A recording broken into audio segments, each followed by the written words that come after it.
Welcome everyone to this month's episode of Recovery Rockstar. My name is Melinda and I am a person in long-term recovery. What that means to me is that I have not had to use a mood or a mind-altering substance since December 28, 2011. Every day I can focus on the gratitude I have regardless of the circumstances around me, and that's only a perspective that I gained through working a program of recovery. I was talking to somebody yesterday, and a saying that I often like to repeat, and I do that for myself to absorb it as well, is that all of the water in the ocean cannot sink a ship unless it gets inside the ship.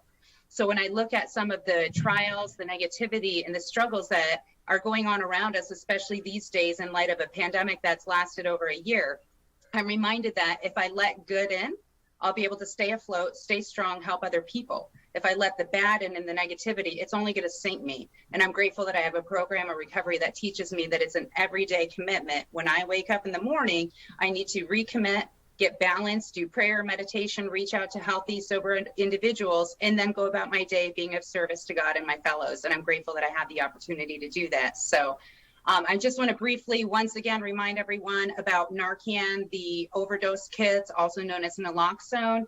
This is something I've been passionate about for years, but more so now than ever, because we have been struggling with overdose and losses. This global pandemic has definitely not been helping.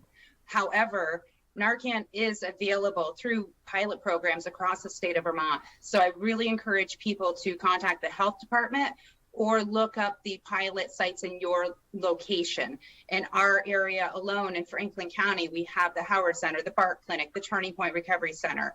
There's a number of different pilot sites. So I really encourage people to make sure that you have not only one kit on you, but two kits if possible. And also to get familiar with the HRPs, which are the harm reduction packs.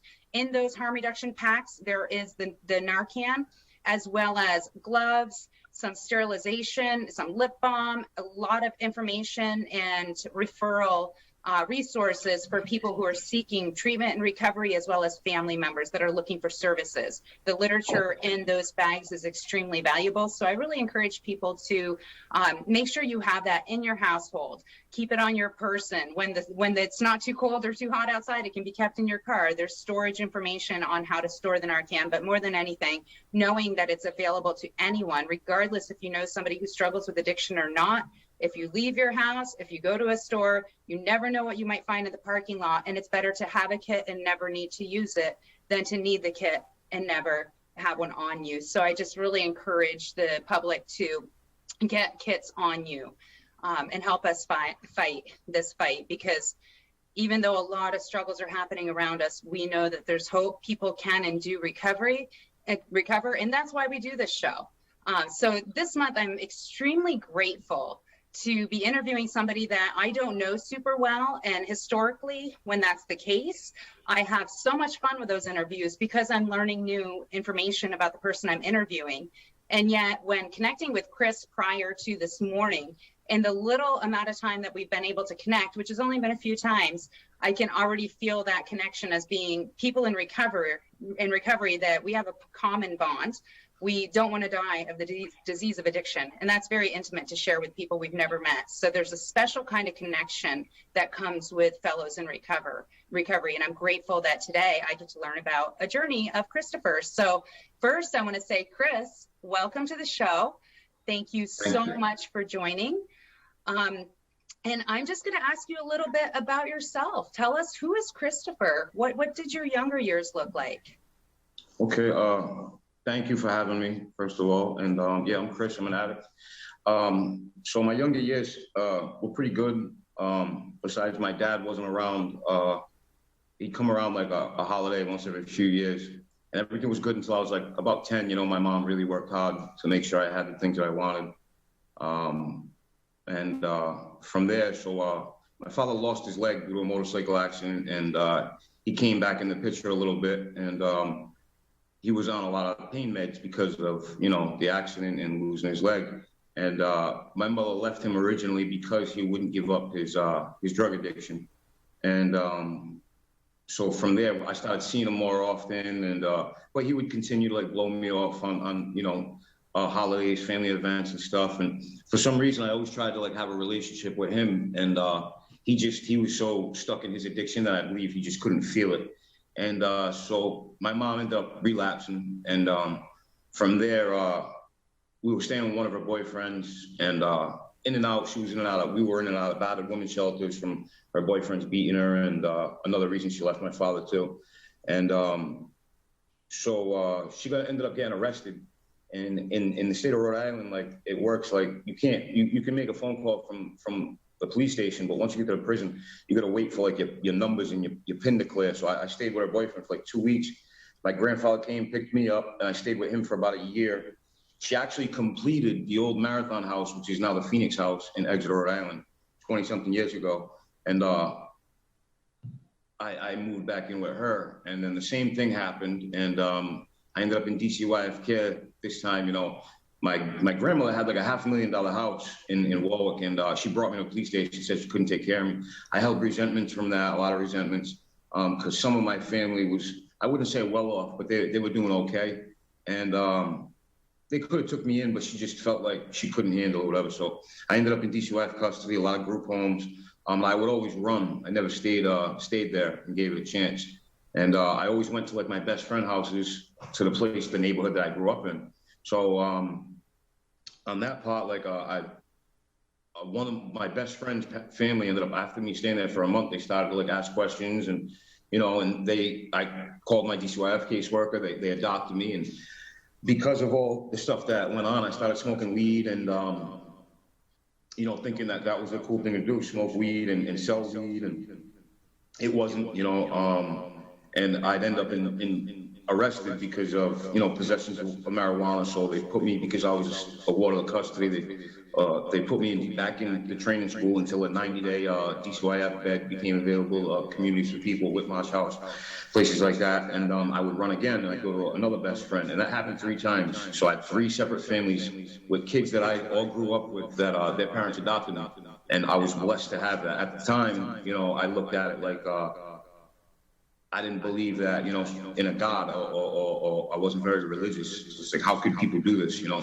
And even though those people were very nice to me, they all took care of me and did what they could, I always felt out of place because, you know, I wasn't their child. And I wouldn't say that they treated their child better than me, but you could see the difference. You know what I mean? There'd be, you know, they'd have their paydays, and him and their children would go out to eat, and I'd be stuck at the house. But again, they did care for me, and they tried. So I continued to smoke weed and dropped out of school after like the 3rd year of my 9th grade. And I can remember one time, like in elementary school, junior high, I was suspended off the bus for being, you know, I was young, juvenile delinquent a little bit. You know, I acted out because of these situations, and it wasn't right. You know, I justified it, but it wasn't right.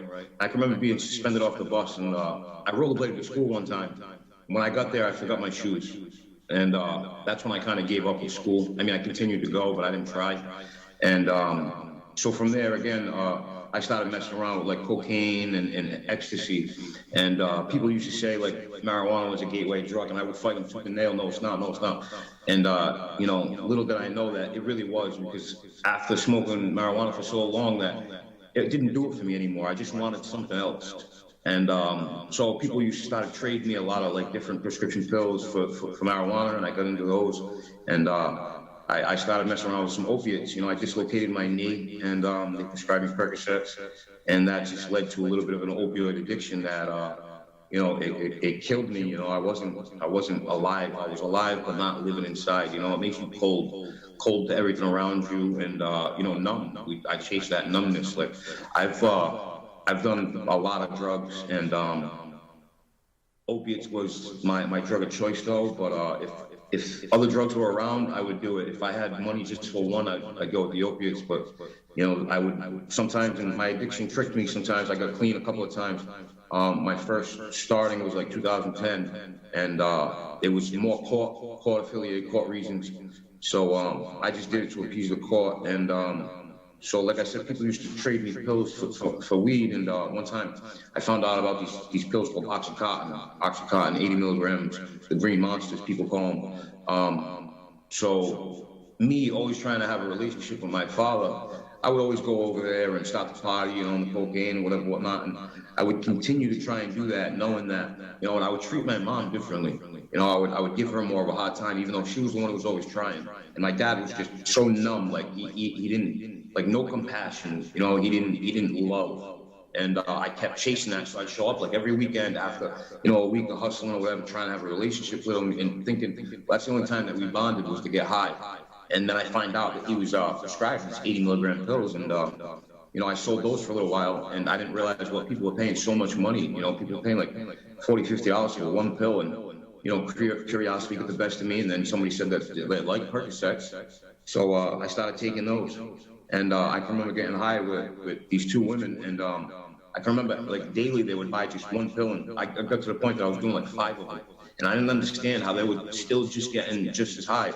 So I asked them, and they said they were shooting up, and I knew that my parents, you know, shot up heroin and smoked coke and shot coke, and so I had already experienced the cocaine and the ecstasy and heroin and all different types of pills, Adderalls, Klonopins, benzos.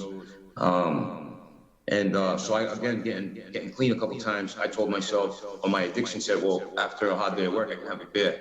So I would drink a beer, and then from there, I would drink a couple, and I would get a little tired, so I want to pick me up.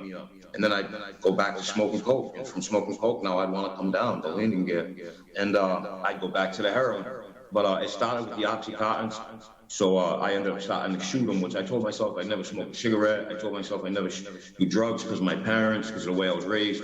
And, you know, and during all that time, like the running from the group homes and stuff, like I stayed in some of my friends' like camping trailers and boats. And, you know, it got to the point that I was just sneaking in, and then eventually like they just caught me, you know, and my friends would sneak me in. So going back to that a little bit, that's how, and I kept using that, like justifying what I did, even though everything that I did wasn't right. It was just, you know, me trying to cope with the emotions and behaviors that I was feeling. And well, the emotions I was feeling, and I acted out with the behaviors.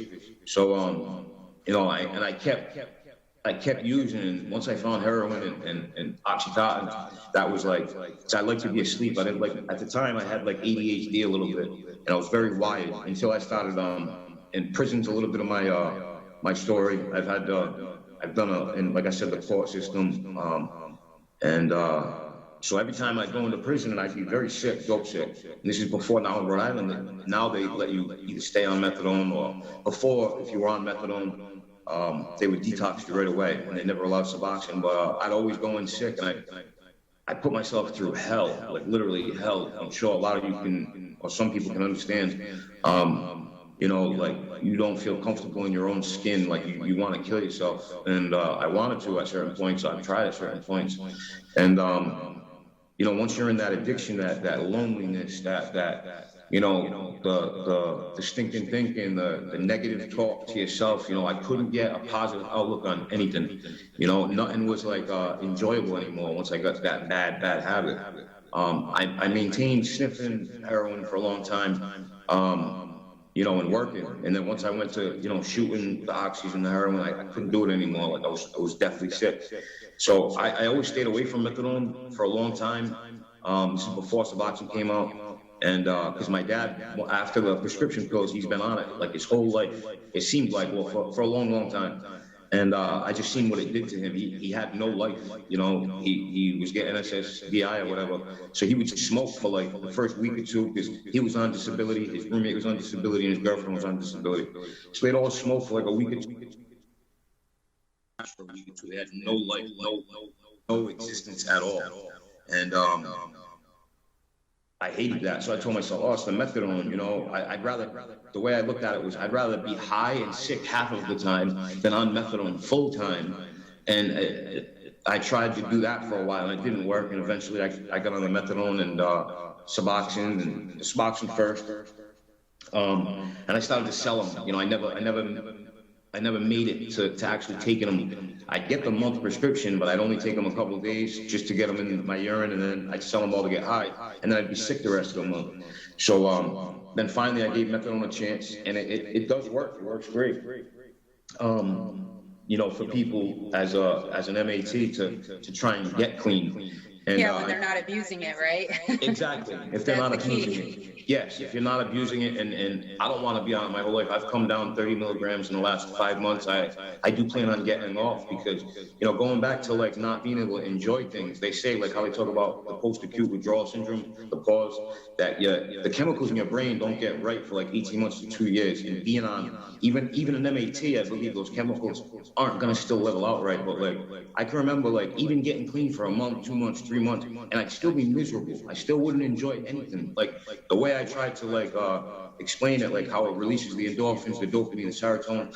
Like when you use drugs, all those chemicals are released to an extent that even being with the most beautiful woman in the world at an amusement park, eating your favorite food, all the things that should excite you and make you happy and all the other things, it doesn't touch it, but once I've gotten clean little by little, I find joy in life again. Like I find like I enjoy things. Like I like being happier instead of miserable. That nonstop obsession with just the finding ways and means to get more it's exhausting too. It's 2 full-time jobs.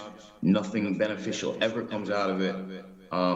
So like I said, that's something I've heard so much too. I mean, with so many people that I talk to, and it's like, what is it that brought you into recovery? And many people say, I got sick and tired of being sick and tired. And it sounds cliche, but there's a reason that, myself included, that's been an answer for many years where, I just couldn't do it anymore. It's exhausting.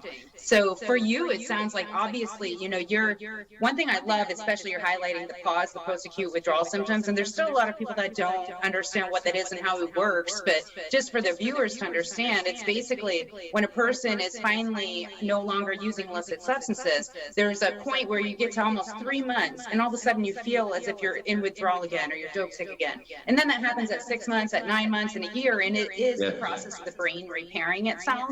And when I learned that, because I also had many rounds going to treatment and getting back in recovery and lots of unsuccessful attempts, but granted, I also wasn't following all the rules. But I remember when I was really doing it right and staying committed, and I couldn't understand that, but luckily somebody taught it to me. And I think that's helpful because we feel like we're backsliding because all that stuff's coming back. I must be doing something wrong, so why not just use? And the reality is, no, you're doing something right. If you didn't feel like crap right now, I'd be worried. Like, you're supposed to not feel good at times. So I love that you highlighted that. And Chris, tell me just a little bit about your experience more recently, now that you are in recovery. What got you to the point that you're in now? So, like I said, I've gotten in the halls since 2010, but never gave it a shot. In 2016, I had my first child coming, and she was born in 2016. And since then, I've tried a lot harder. And one time, I thought I was on that pink cloud. But so this time, again, it started off with court because once I was in that obsession, I couldn't get away from it. But once I got locked up, the clarity comes from that little bit of clean time, and then I said, I want this again. I was ready again. So they released me. I was supposed to go. They held me for a few months, and I was supposed to go to a program. But the program I was supposed to go to ended up having corona there. So I went to court expecting to get out, and they said, well, no, because of corona, you can't go there. But we're going to do you one better. We're going to let you out, do outpatient. So I said, okay. But I kind of went right back into the same routine. And then I realized I was going to end up back in front of that same judge and that same lawyer who was trying to help me before they could even get me in. So I contacted him. I said, can I do this on my own? Can I just go somewhere? And he said, yeah. So I tried to go to Butler. I tried to go to a hospital for detox, and I left on a couple of days. But then I did it again, and I went to the Phoenix house. And I detoxed. I stayed there for, so I got there, my clean day is October 17th. My last use is the 16th.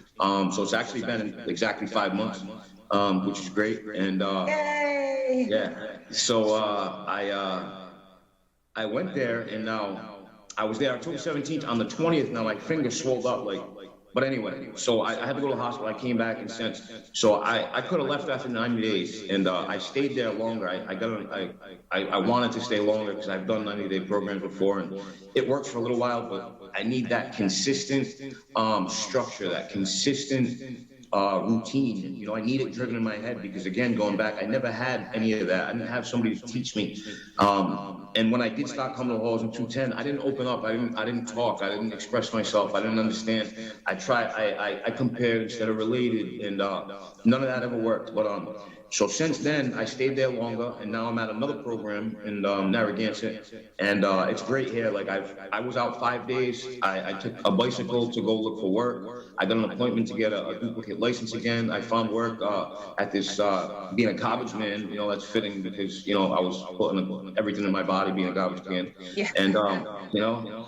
And so that it's only 2 days, and then I had a phone interview yesterday for Stop to Stop. I had another interview for a place called Belmont Market, and today, and I dressed up nice. The guy didn't show; he called out, but whatever. But and I'm supposed to help another gentleman move today, so I've already found work. All the guys here are great; they're very supportive. The program's supportive. Again, I've made doctor's appointments and dental appointments, stuff that I haven't done in years. Like I never made doctor's appointments. You know, when you're in that obsession, you don't think of any of that. I wasn't eating. Every dollar of mine went towards drugs. I didn't eat. I didn't drink. So I can go to a store and buy a meal today if I wanted to. I can go buy something nice if I wanted to. I can go watch TV. You know, and again, I usually get overwhelmed by pushing myself because I want to attain and gain all those things back. But I'm just taking it easy, you know, it's not a rush. I used to compare a lot. I used to, you know, and they say that's the worst thing you can do. The only person you should compare yourself with is yourself, you know, and just strive to be. I've read a few books like this Mindsight book by Dr. Daniel Segal. I've read a lot of self-help books. I've gone to Zoom meetings since I've been here. I've read another one called Resistant Happiness. And that one just talks about like how we run into resistance every day. Like you set your alarm for 5 a.m., it goes off, you hit the snooze button. Not bad, right? Wrong. You already failed at the first task you gave yourself for the day. So striving to not procrastinate and just striving to be better every single day. Beat yourself yesterday. But, you know, and if it doesn't go that way, because there's going to be bad days. You're going to have a lot of bad days. But those just make the good days even more enjoyable. You know, you're going to have bad, or maybe not always that bad, but, you know, there's going to be times like, and how Melinda was just saying that those 30, 60, 90 days, 6 months, 9 month, year mark, and each month. That's why those are so crucial because those stinking thoughts do come back, you know, and most people that I have asked in recovery, when I say, well, when do those urges, when do those, you know, urges and triggers go away? And he said, well, it does usually, it gets easier. They might not ever go away. Some people they do, but it gets easier after that 2-year mark. And that's, you know, that's another reason why, like, and some people don't realize they're stuck in that misery and that stinking thinking, and they want to, they not that they want to go back, but they think that's the only way they can go. You know, when they say the cliche is wait for that miracle to happen, you know, I've had too many miracles in my life happen not to believe in something, you know, and all these blessings, like the blessings of recovery that they talk about, like I'm so blessed, like I really am. I'm alive. Like Narcan, I spoke about earlier, it saved my life like over 10 times. You know, I don't have to live sleeping outside. I don't have to steal to eat. I don't have to steal my daughter's birthday presents. I can see my daughter. I can call her, you know, on Messenger or whatever daily if I want, and see her and talk to her. And you know, I don't have to feel like a piece of crap, you know, and those are the positive affirmations, the self-help talk, you know, you can't do it as much as some of them sound cliche or whatever. And anytime like doing some things that you might think, that's kind of BS, or, you know, you don't feel comfortable, you think people are judging you or looking at you different. Who cares? It's for you. It's not for any of them. So I try and keep that in front of my head, like, just to do better. Who cares what other people think? If it works for me, fine. It's not going to work for everybody. Everybody's not the same. Everybody's unique in their own way. Some people, you know, relate a lot more than others. But so yeah, that's like all those things I've accomplished. I've seen my daughter. I've taken pictures with her. You know, I've seen her one day each weekend. I've only been here since Saturday, but again, I stayed in that other place longer. I plan on staying here as long as I possibly can. So I like the structure, I like the routine, I like knowing that everybody's going to a meet, and I like knowing that everybody in this house is sober, and I can talk to them and I can relate with them.